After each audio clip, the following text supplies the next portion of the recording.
got so motherfucking design on right now. Assalamualaikum warahmatullahi wabarakatuh.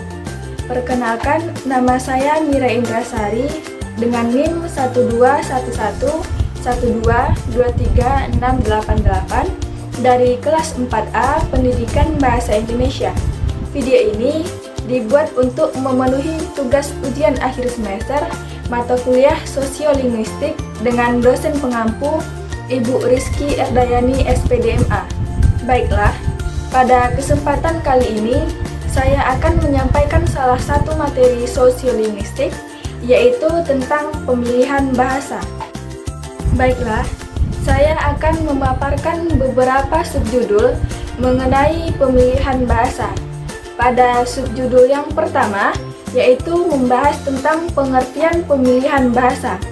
Pada subjudul yang kedua, yaitu membahas tentang contoh pemilihan bahasa, dan pada subjudul yang ketiga yaitu membahas tentang jenis-jenis pemilihan bahasa, dan pada subjudul yang keempat yaitu membahas tentang faktor-faktor yang mempengaruhi terjadinya pemilihan bahasa. Baiklah, saya akan membahas subjudul yang pertama, yaitu pengertian pemilihan bahasa. Menurut Fasol tahun 1984, hal pertama yang terbayang bila kita memikirkan bahasa adalah bahasa keseluruhan, di mana kita membayangkan seseorang dalam masyarakat bilingual atau multilingual berbicara dua bahasa atau lebih, dan harus memilih bahasa mana yang harus digunakan. Assalamualaikum Septi. Waalaikumsalam Riri. Ada apa nih? Enggak, cuman mau nanya-nanya aja. Oh iya, kemarin kamu jadi pergi liburan ke Solo? Iya, jadi kemarin aku ke Solo bareng keluarga. Di sana aku sekalian mampir main ke pasar malamnya juga. Oh gitu. Pada contoh tersebut, salah satu dari mereka yakni Septi sudah mengetahui bahwa Riri tidak bisa menggunakan bahasa Jawa.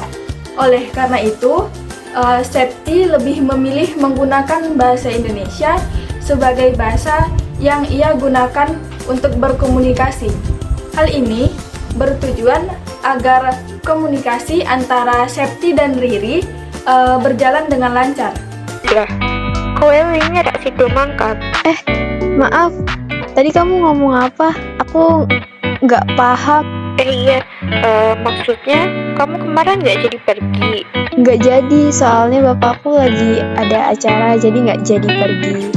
Di tengah percakapan, secara tidak sengaja, Septi mengubah bahasanya dari bahasa Indonesia ke bahasa Jawa. Selanjutnya, fenomena alih kode kembali terjadi ketika Septi mengubah bahasanya dari bahasa Jawa kembali ke bahasa Indonesia. Hal ini dikarenakan Riri yang tidak paham akan bahasa Jawa. Pada subjudul yang ketiga, yaitu membahas tentang jenis-jenis pemilihan bahasa. Jenis-jenis pemilihan bahasa ini ada 3. Yang pertama yaitu alih kode. Alih kode ini menggunakan suatu bahasa pada suatu keperluan dan bahasa lain pada keperluan yang lain. Yang kedua yaitu campur kode. Campur kode ini menggunakan bahasa tertentu dengan dicampuri sebagian dari bahasa lain. Dan pada jenis yang ketiga yaitu dengan memilih variasi bahasa yang sama. Dari ketiga jenis ini dapat dilakukan dengan mudah, tetapi terkadang sulit untuk dilakukan karena kesulitan membedakan antara alih kode dan campur kode. Seseorang yang melakukan pemilihan bahasa dalam komunikasinya sebenarnya sedang menerapkan kompetensi komunikatifnya atau sedang menunjukkan performansi komunikatifnya.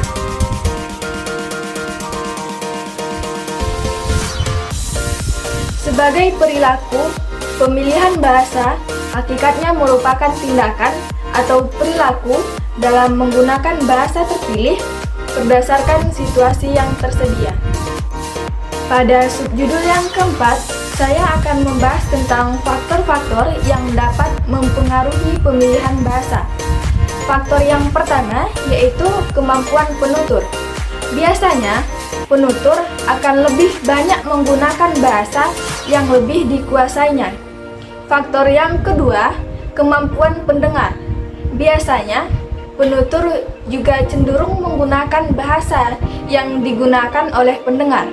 Hal ini terjadi apabila penutur sama-sama menguasai bahasa pertama dan bahasa kedua.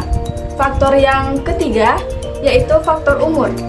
Orang yang lebih dewasa cenderung menggunakan bahasa kedua untuk menunjukkan rasa kepemilikannya terhadap suatu tempat.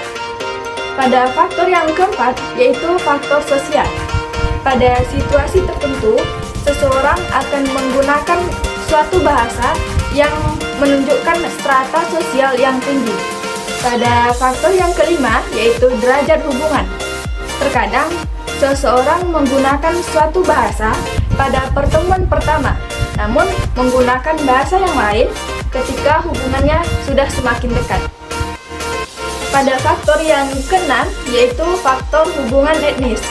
Seseorang terkadang berbicara suatu bahasa dengan orang yang seetnis dan berbicara bahasa lain dengan orang yang berlainan etnis. Faktor yang ketujuh yaitu tekanan dari luar. Apabila suatu bahasa tidak disukai dalam suatu masyarakat karena suatu sebab, maka pemilik bahasa ini hanya akan menggunakan bahasanya dalam rumah, seperti sembunyi-sembunyi. Dan faktor yang kedelapan yaitu faktor tempat.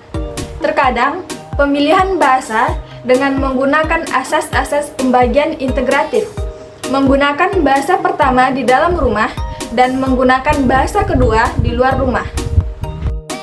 Baiklah, hanya itu penyampaian video dari saya. Lebih dan kurang saya mohon maaf. Wabillahi taufiq wal hidayah. Wassalamualaikum warahmatullahi wabarakatuh.